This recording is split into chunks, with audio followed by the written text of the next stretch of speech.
Thank you for all your help. By the way, this is it's right next to her in the middle. Yeah. She's already room closely set up. Nicer than sure. So I don't know. Let me ask Tom.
Well, I could lift the lid up, but it would be challenging to, we will not do that here. No, if I would have known, I would have realized I would have said, okay, take a look at it. He's already wrapped it out in his house. Oh, gotcha. Yeah. He had his hard lesson. Simplicity.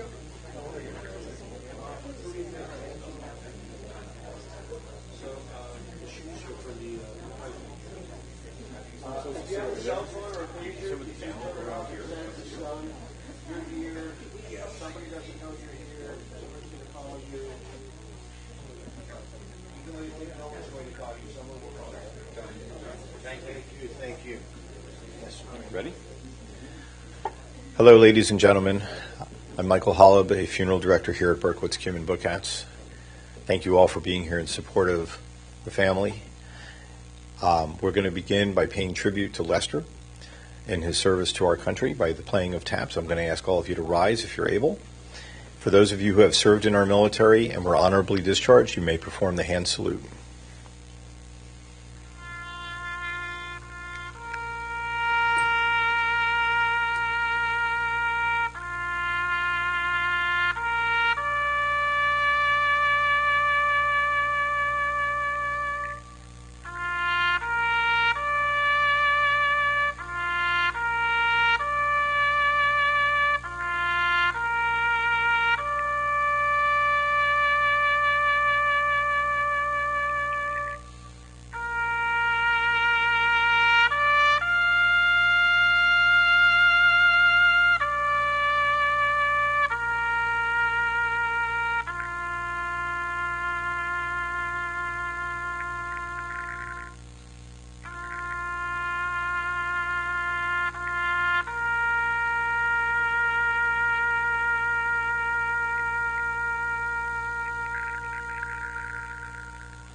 Thank you. You may be seated.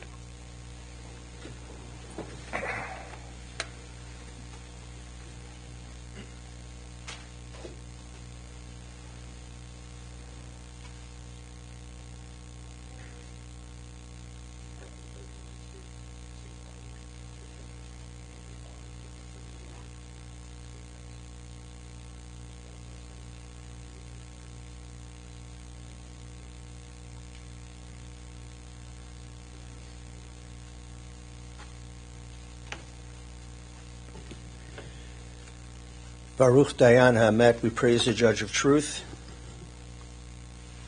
We gather to pay tribute and to lay to rest the remains of our dear Lester Meritsky. Begin with Psalm 121. Esai enai el haharim me'ayin yavo Ezri. Ezri me'im Adonai oseh shamayim va'aretz. Al yiten lamot raglecha, al yanum shomrecha. Hine lo yanum v'lo yishan shomer Yisrael. Adonai shomrecha, Adonai tzilcha al yad yaminecha. Yomam hashemesh lo yakeka v'yarech b'layla. Adonai yishmarcha mikol ra yishmor et nafshecha. Adonai yishmar tzeicha u'v'wecha me'ata v'ad olam. I lift up mine eyes unto the mountains, from whence cometh my help. My help cometh from the Lord, maker of heaven and earth. The Lord will not let your foot give way. Your protector will not slumber. See, the protector of Israel neither slumbers nor sleeps. The Lord is your guardian. He is your protection at your right hand. The sun will not smite thee by day, nor the moon by night. The Lord will guard you from all harm. He will guard your soul. Your going and your coming, now and forever. Life is a beautiful thing. Absolutely. I hope he'll be hiking soon. I imagine he probably will. And let us continue with the 23rd Psalm in the English together. The Lord is my shepherd, I shall not want. He maketh me to lie down in green pastures. He leadeth me beside the still waters. He restoreth my soul. He guideth me in straight paths for his name's sake. Yea, though I walk through the valley of the shadow of death, I will fear no evil, for thou art with me. Thy rod and thy staff, they comfort me. Thou preparest a table before me in the presence of mine enemies. Thou hast anointed my head with oil. My cup runneth over. Surely goodness and mercy shall follow me all the days of my life, and I shall dwell in the house of the Lord forever. It is a privilege to call forward to eulogize Lester, his son Donald, to be followed by Dan, and please come forward.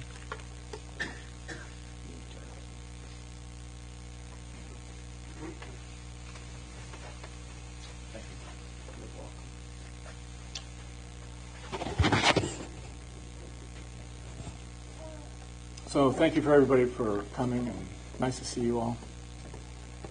And I I took a red-eye flight from Las Vegas last night, got in this morning. I started to write some stuff on the plane.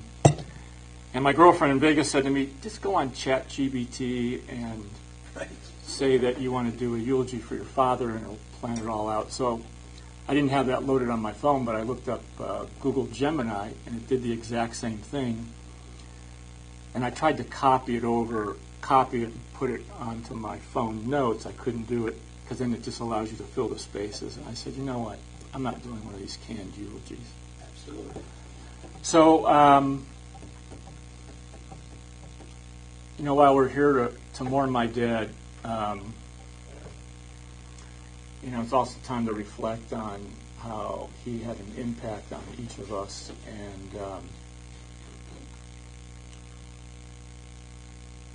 And it was always fun to watch him interact with others, and of course the way him and I interacted together. And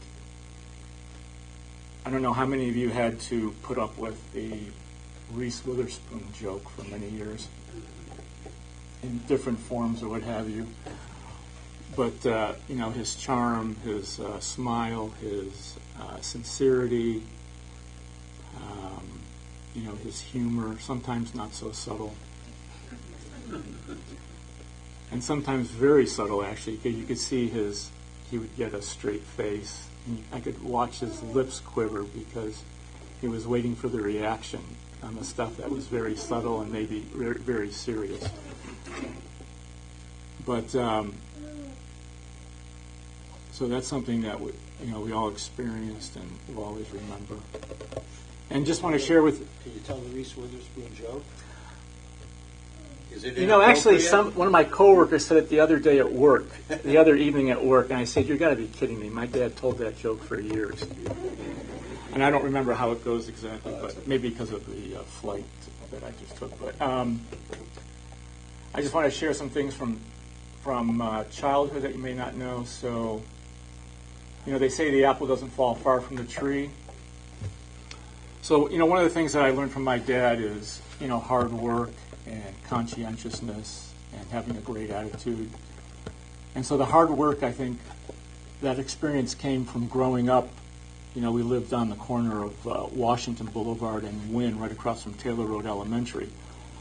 So with a corner house, I learned this, you realize that you have a lot more yard and a lot more yard work to do. And the house was surrounded by a waist-high row of bushes around the whole property, and then you had the driveway in the back. So there was always plenty of yard work to do in the summertime, the weeding of the bushes, the cutting of the grass, the trimming of things. And so for a long time as a kid, I would rather go and be with my friends playing baseball in the summer or playing football in the winter, across at the old Taylor Road Elementary School, which was built in 1921, that old castle-like structure. There was this huge playground, a lot of asphalt, and used to go and love to play swift pitch, where there was a batter's box drawn against the wall, and the pitcher would throw the ball against the wall, and you try to hit it into the playground. So for a long time, I was trying to get out of doing the yard work and go play baseball or football. And then at some point, because I started to enjoy the yard work and the result, the end result, my friends would come over and say, "Hey, let me just finish this up first and then we'll go play." So that was kind of cool, when I think about that. Hello there. So that was one thing. So I started to think about things in the last day or two that I hadn't thought about in a while, and that was one of them. And my dad had a funny way too a funny and challenging way of getting you to be able to achieve something. So I remember when my sister and I, Debbie, were a lot younger, and we'd go and we took swimming lessons at the JCC on Mayfield, or even like before the swimming lessons. So as a family, we'd go and use the pool at the JCC, and we were really small. So the whole idea was overcoming your fear of being able to jump in the water, from the side of the pool. So most parents, I think, they'd stand in the water close enough to the side of the pool so when their child jumped in, they'd be able to catch them. Not Lester. So he would stand about 3 feet back so that you actually had to jump in unassisted. And, I probably threw a tantrum the first time he did it or something like that, of some sort. And then later in childhood, it came time to learn how to ride a bicycle. And this was one of these old Schwinn, heavy-duty bicycles, with the big tires. And he goes out and buys a set of training wheels. And most parents would put both training wheels on the bicycle, one on each side. Not my dad. He only put one training wheel on. And you know what? Before I learned how to drive a car, I learned how to ride a bicycle that way. So that was my dad's way of doing some things. And, this is kind of funny. I thought about this too, I think. It just came to me. So growing up as a young kid, we used to get the plain dealer delivered to the house like most people did back then, And when you see TV shows or, the typical household, the newspaper strewn across the kitchen table for breakfast, right? No, my dad took the newspaper to the bathroom, and he'd be in there for about a half hour, and I'd say to my mom, where's the sports page at? Because back then I would read about the Indians. This was back in the late 60s, early 70s, and the paper's on the bathroom floor where your dad left it. So,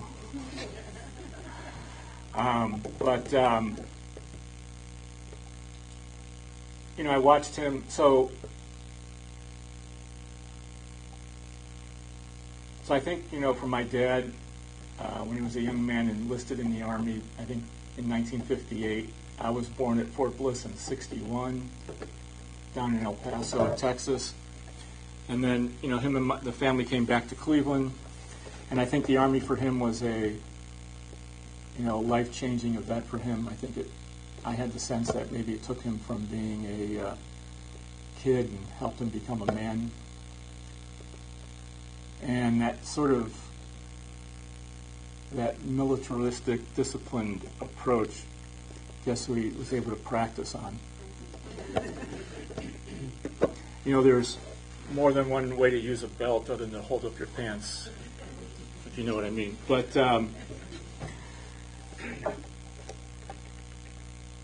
it served him well. He started his own business and was successful with that. And that was in the home at first.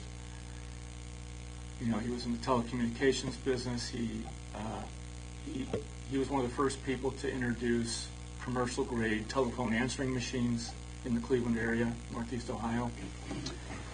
And that developed into, more sophisticated machines as the technology expanded over the years. And, he had a small office and, somebody who helped him with that business joined us this morning. Nice to see you, Michael. And, it taught me hard, just watching him, the way I got to see him interface, because I'd go with him on sales calls and how he interfaced with clients and stuff, and worked hard to make that successful. But even prior to him developing that business, I watched him graduate from John Carroll University as a young kid after 12 years of night school. And he started out pursuing a degree in physics, but ended up in like business management, what have you. And I remember when we were really young, he worked over at a research lab for Standard Oil, I think off of Warrensville or Northfield Road. We'd go pick him up on Saturday nights after he was done or something like that. And so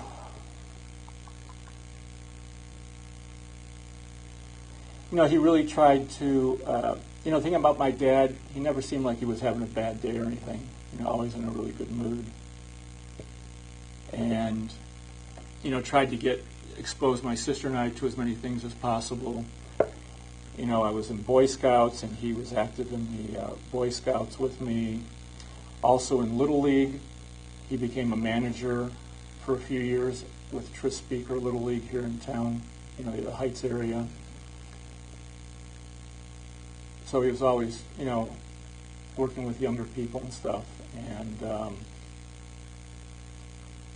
then he got involved in the hiking club. A lot of you probably didn't know that. He never probably asked you to go on a hike with him. And if you spend enough time with me, in a similar fashion, I'll probably try to get you on the yoga mat. So, similar that way. But, I know he touched all of you in one way or another, and that's why you're all here today. And the last time I saw my dad was last year. I came to visit, and our relationship had gotten strained over the last couple of years. I live in Las Vegas, and I didn't know that. We would talk every week. This is going back 3 or 4 years, and I sensed something was wrong, something was off, but I didn't know what it was, and so I was never, really told what was going on until I visited here a couple of years ago, and he'd already had the diagnosis of the dementia for about a year, so I didn't find out until a year later. And I was upset, and of course, disappointed for him. But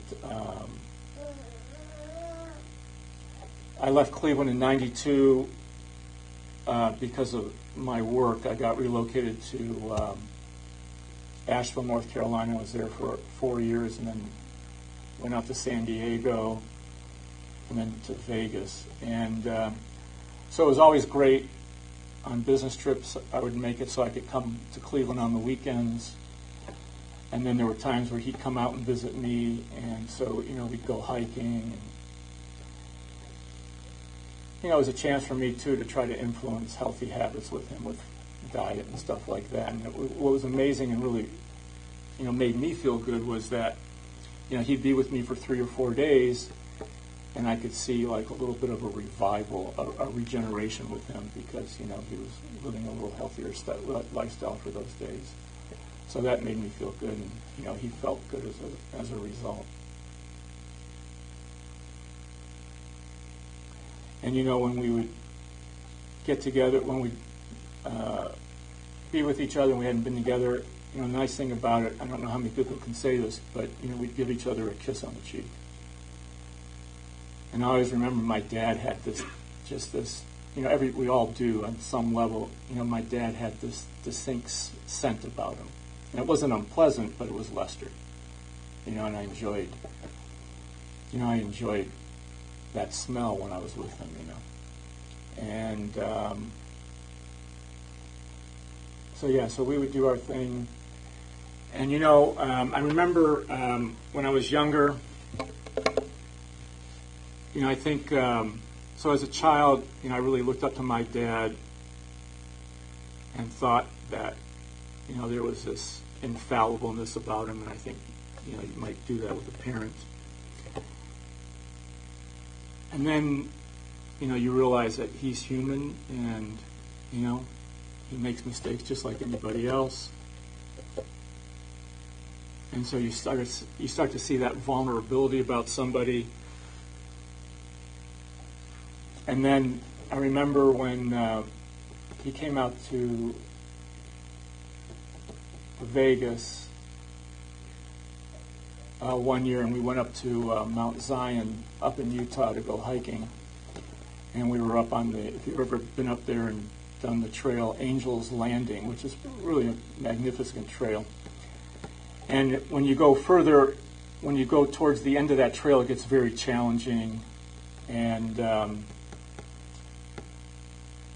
almost didn't think my dad was going to make it. I told him, I suggested that he slow down, but it really took a toll on him as far as the physical challenge. And, it made me worried. So you start to see that as your parents get older, you start to see that physical vulnerability as well.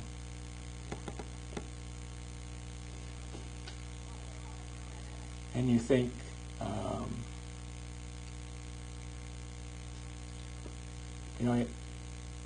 when I'd come to Cleveland, I'd join him for hikes with the hiking club and stuff. And, he had, for his age, he had this, great vitality about him.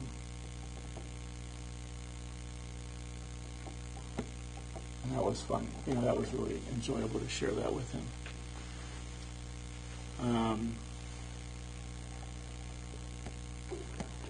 And you kind of think, and my dad, he had, like his father, had elements of heart disease, and my dad had gotten stents a number of times over the years.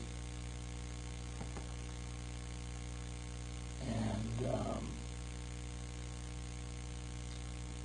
I came to visit recently in Cleveland I knew his time of being able to come out to Vegas to visit me was over.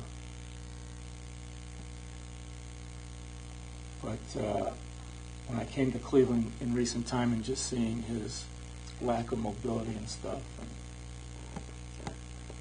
and trying to get, where actually a few years ago when he was more mobile, encouraging him to go out and walk and stuff, and walking with him.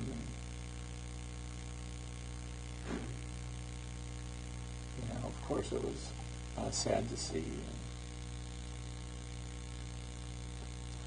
And at the time, though, I realized that, hey, this is the cycle of life, and we're really here to celebrate that cycle of life.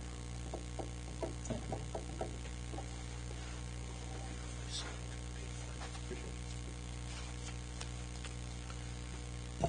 To those words spoken as a prayer, let us say Amen. Dan, please.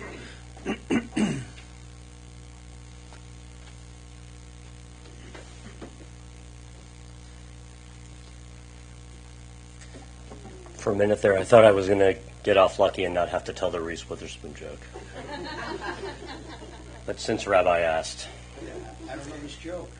This was honestly, might as well have been Lester's signature calling card for several decades. Rabbi, have you heard about the Hollywood celebrity who was stabbed to death last night?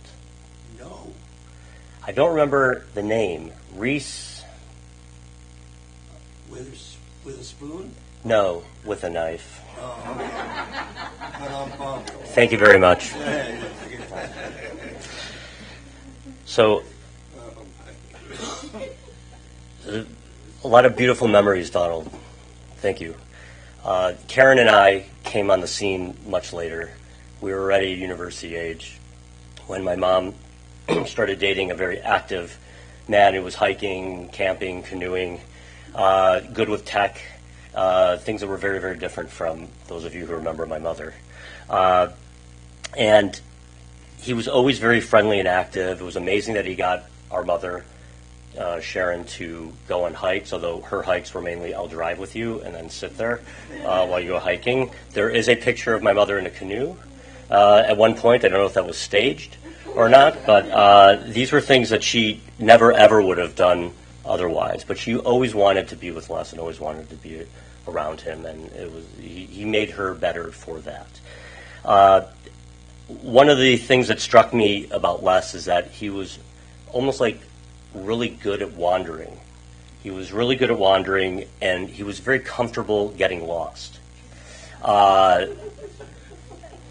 Interestingly enough, I was just speaking with one of my first cousins who lives in Florida, who at the time that he met Lester was living in Virginia, and he was a day camp director at a camp outside of Richmond, Virginia that had several acres on Virginian wooded land. And Les came to see the campground, and they started walking around. He was a director, mind you. And they got lost in his own camp and actually ended up wandering off into someone else's property and had to find a main road to come back. None of this ever bothered Lester. Even though everyone else's stress level went through the roof when this was happening, Lester always remained calm, cool, and collected about it. He was a terrific grandparent to our children. First, Karen's children, Reed and Quinn, and followed by our children, Emma and Samantha. I mean, just a fantastic grandfather. Quinn, in particular, used to play school all the time with my mother, who was a teacher, and Les. Lester would purposefully write all of his letters backwards. Quinn would very happily fail him in the class. We lived in Toronto and continued to, and Grandpa would come up, and when he would visit, the house smelled like salami and eggs all the time. If he would come during Hanukkah, and we were lucky enough to be in Cleveland, or he would be up with us, our kitchen would smell like Grandpa's famous latkes, as we called them, for weeks on end. He was always happy to meet people, would talk to anyone and everyone. In fact, Quinn had made the comment that it mortified her that he told a stranger the Reese Witherspoon joke once in front of her. One time he was in Toronto while we were out of town, babysitting our kids, and he starts chatting up someone that he meets at an Israeli-owned restaurant, and it turns out it's one of my wife Melanie's clients that he happens to meet there. Reese Witherspoon might have been his coup de grace of corny jokes, but he invented the dad joke before there was a meme of dad jokes. Another superpower was he could nap anywhere. I mean, like, honest to goodness, he could fall asleep in any place at any time. And for a long time, we had a parrot who lived with us in residence, and Lester fell asleep on the couch next to the parrot and woke up, and my mother is like, "Lester, what happened to the buttons on your shirt?"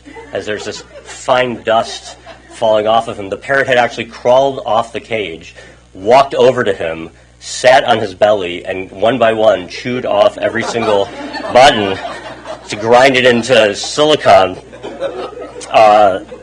in a way that we didn't even know was possible. Don't worry, Lester didn't wake up during that.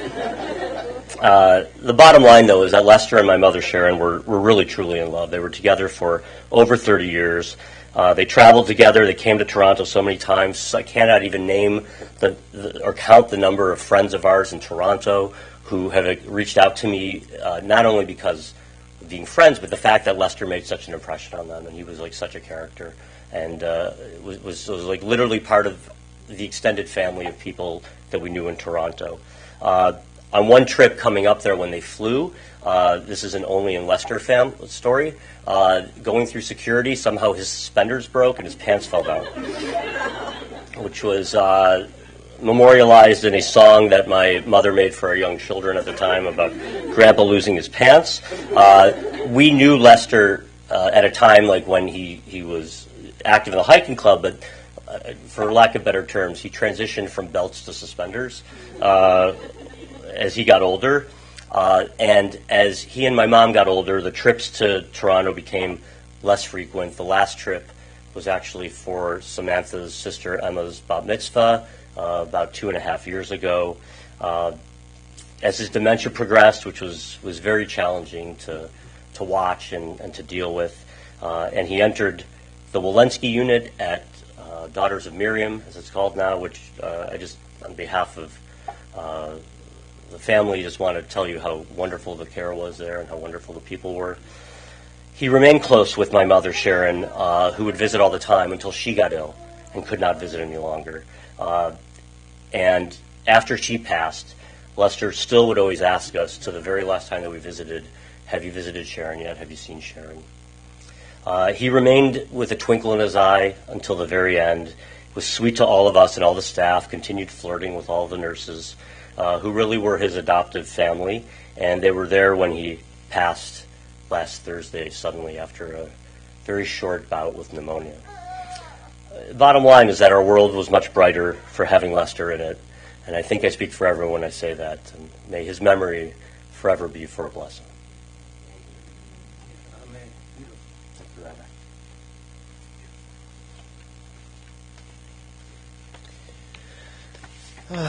Absolutely. Let us say amen to those words as well. So, I'm wearing hiking shoes and a tie that's from Alaska with, it looks like you would be hiking or something. It's always a good reason to wear a tie and hiking shoes. So we gather this morning to continue to fulfill the solemn obligation of paying our respects to your dear Lester Meritsky, Yitzchak, Avraham, Benjamin. And this assembly of friends is a comfort and a support to the sorrowing family and friends. As you know, he loved he loved to hike and tell jokes and make people smile. And during the course of more than 22 years in the Cleveland Hiking Club, in an article that was shared with me from the Jewish News from 2011, he was featured in this fun article in the Jewish News called Happy Trails. He said he logged more than 8,000 miles of hiking. And then there were several pictures of all of these, walking in the snow, going across a bridge, coming down a steep hill, walking in a crevice. Great pictures. In a phone call, as Dan and Karen spoke about him, and it also sounds like for Don too, for Donald too, it really was a reminder of a great teaching in the Talmud. A favorite teaching in the Talmud, it comes from Masechet Ta'anit, page 22a. You can check this one out. It's a reminder of Lester. So Rabbi Yochanan ben Baroka, in the 2nd century, was a rabbi who, in the Talmud, it tells us he was constantly pondering the great mysteries of life and the inscrutable secret of life beyond the grave. And one day, as Rabbi Yochanan ben Baroka was walking through the town market, engrossed in his ponderings, he came into direct spiritual communication with Eliyahu Hanavi, with Elijah the prophet. And the same Elijah the prophet, we invite to Pesach Seder every year. And I understand that the Lester liked Passover. So there's a good connection there too. So Eliyahu is supposed to be the forerunner of the Messianic time of universal brotherhood and sisterhood and peace. And Rabbi Yochanan asked Elijah, will any of these people in the market share the bliss of the world to come after they and I have died? And Eliyahu points to two people on the far side of the market who the Talmud says are entertaining people with their playfulness. That can mean a bunch of different things. Entertaining people with their playfulness. Rabbi Yochanan ben Baroka says, what? These simple performers are going to be my companions in Olam Haba, in the world to come? What merits do they possess? And Elijah answered, they have joyful, fun-loving spirits that brighten up the hearts of others. That was Lester. Born in Cleveland on July 20th, 1938, his parents, Ben and Molly, of blessed memory. Many have been the blessings of family. These are all the names of the people that were shared with me. If I miss anybody, it wasn't by accident. They didn't mention you, so it's on purpose, okay? So just to let you know. His sister, Judy, of blessed memory. Her husband, Marshall, our condolences. And there are many nieces and nephews and their families. Helene and Rich Loeb, Frank and Beth Rosenberg, Joel and Michelle Rosenberg, Paula Levy. Oh, it was a 50-50 chance. All right, Paula Levy, Philip and Toby Rosenberg. And Lester was the second born of blessed memory. We know about his wife Sharon of blessed memory. They were married for 30 years, 1995. Children. Donald, engaged, maybe engaged, I don't know, whatever her name is. Jackie and Jackie. Debbie and Mark. And then we have Sharon's kids, Dan and Melanie and Karen and Tom. And the grandchildren, I'll go in age order, not in order of who's the favorite. Reed and Quinn, who's Chana Rivka. She became bat mitzvah in 2021 because Sharon called to hock me. Can you make a bat mitzvah for my granddaughter? And we did. And Emma and Samantha both now have become bat mitzvah.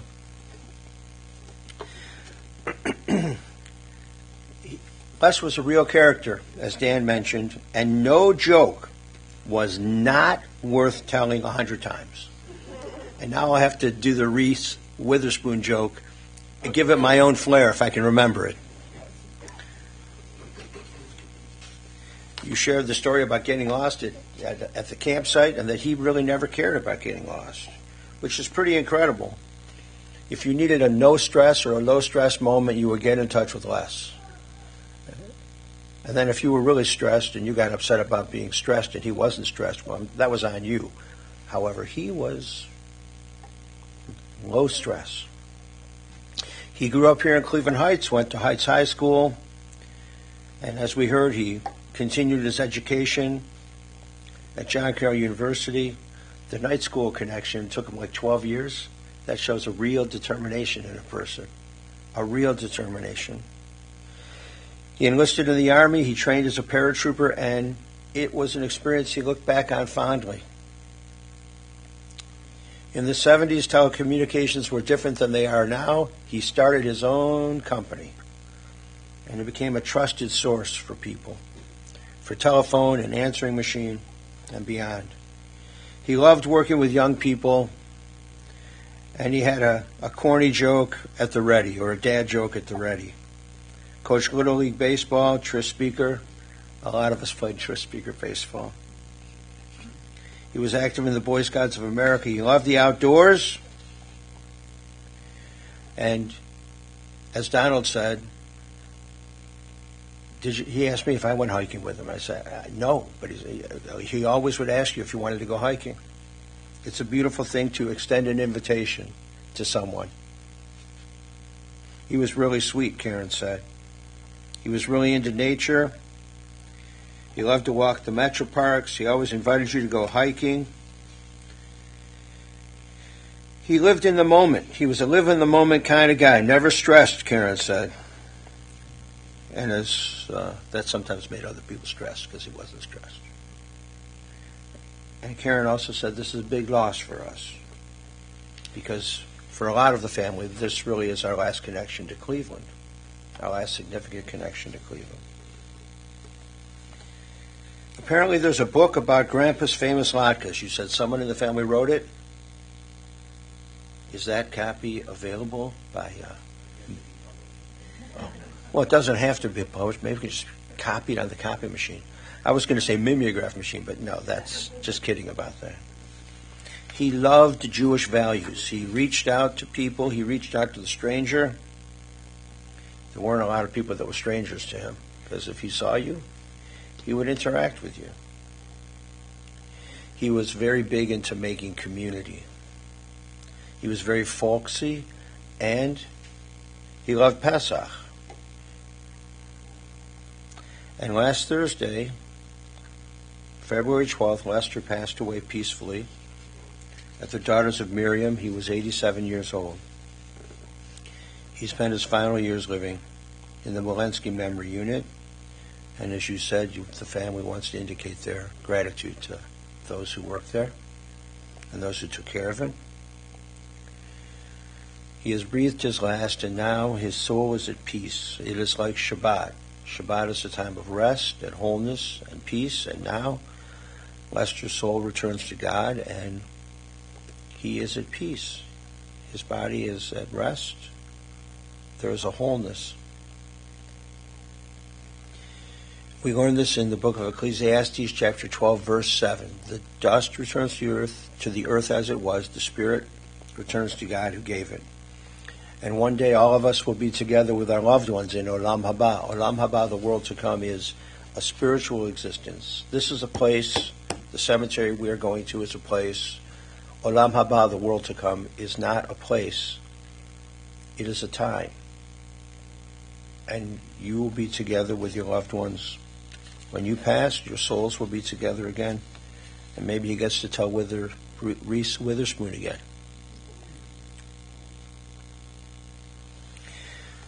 We're sending along some old prayer books and Pesach Haggadah with him. It's a mitzvah to escort the body of your loved one to its final resting place, and also holy books of our tradition.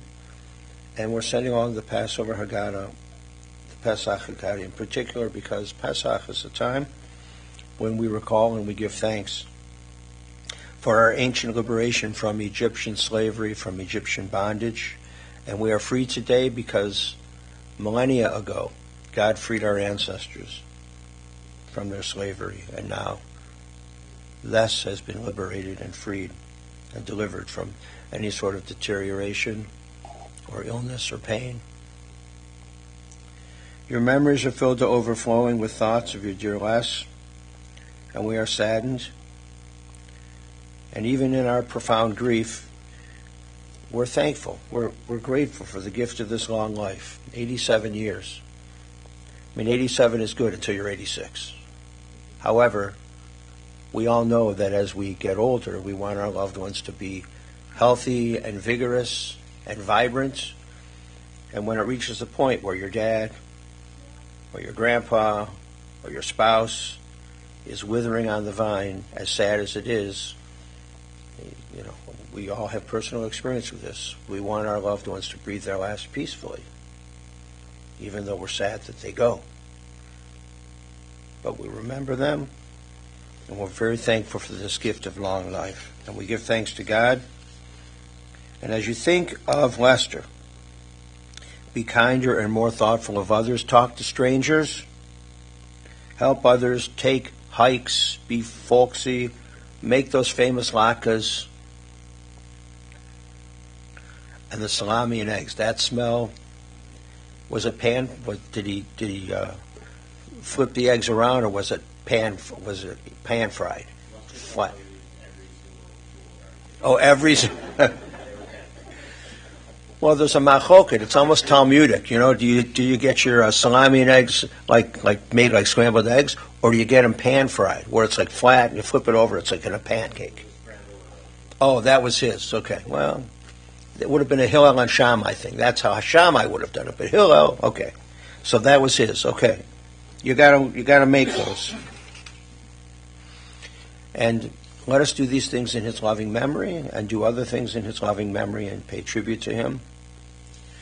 For only through the deeds which we perform can the world be compensated for the loss of this good, decent, this mensch. Really was quite a guy.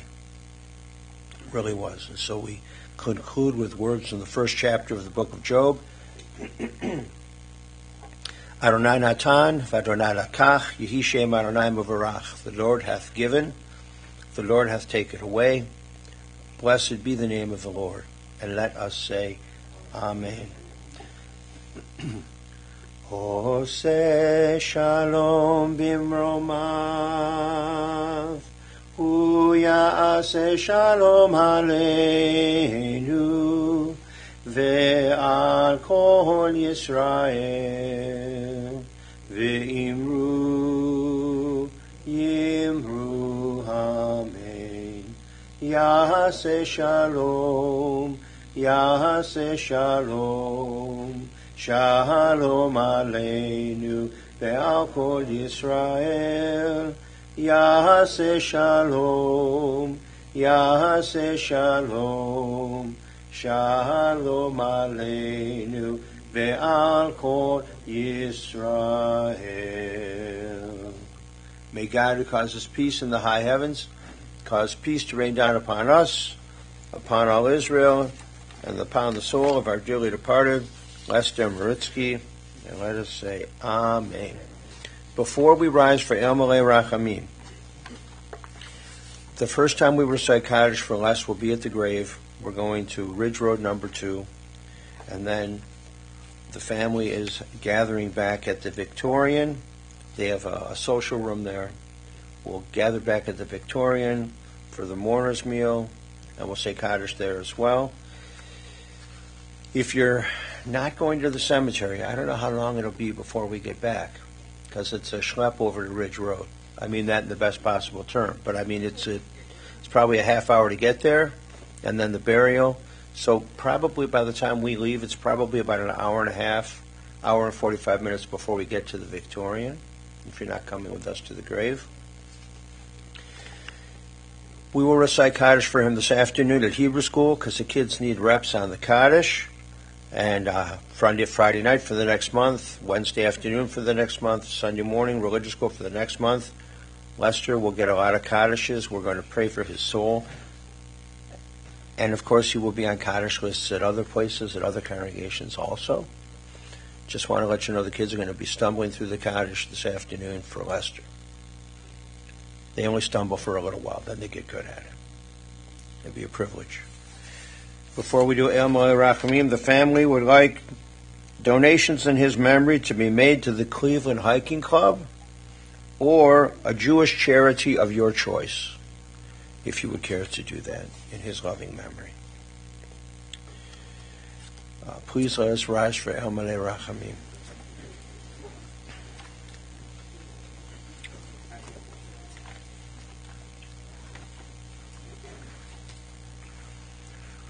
Into your care, O God, we entrust the spirit of our dear Lester Meritsky, Yitzchak Avraham ben Benjamin.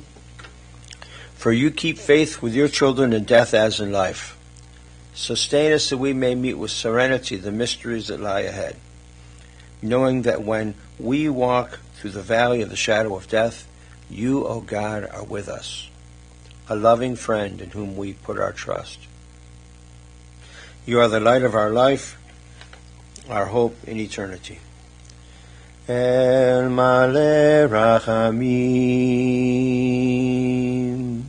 Shochein Bamromim, Hametzeh Menucha Nechona, Tachat Kanfei Hashchina, Im Kedoshim Utohorim, Kezohar Rakia Mazirim, Et Nishmat Yitzchak Avraham ben Benjamin, Shahalach Le'olamo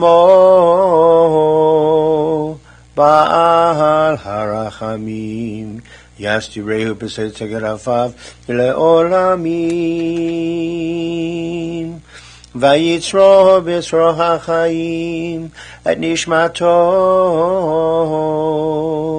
Adonai Hu Nachalato, V'yanuach b'shalom al mishkavo, v'lomar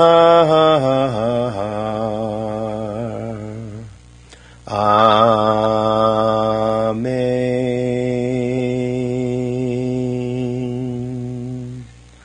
Compassionate God, eternal Spirit of the universe, bring perfect rest in your sheltering presence to Yitzchak Avraham ben Benjamin, Lester Meritsky, our loved one, our dear one who has entered eternity.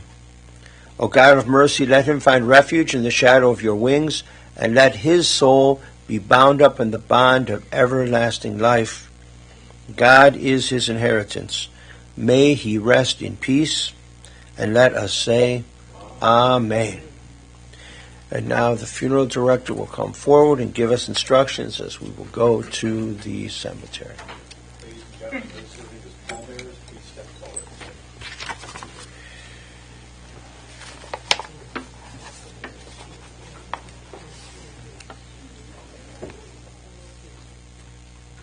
Once you have your gloves, if you go with my colleague there, Christian, back in the room, we'll get you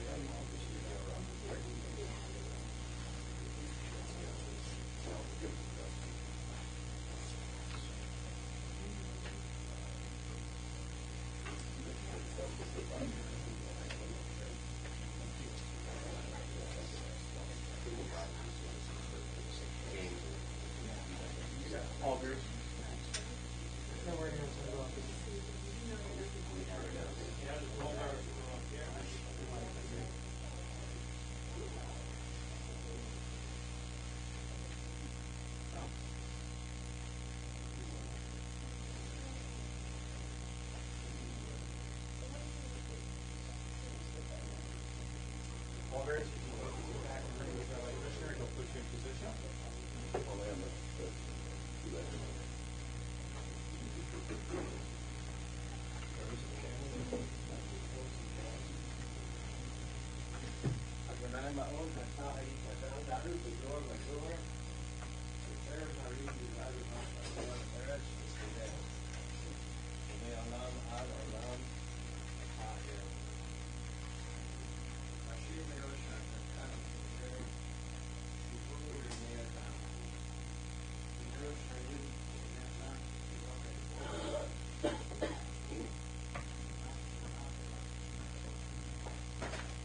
Ladies and gentlemen, those of you processing with us, please make your way to your vehicles, have your headlights and flashers on. We'll be going to Ridge Road 2 Cemetery, 3824 Ridge Road in Brooklyn.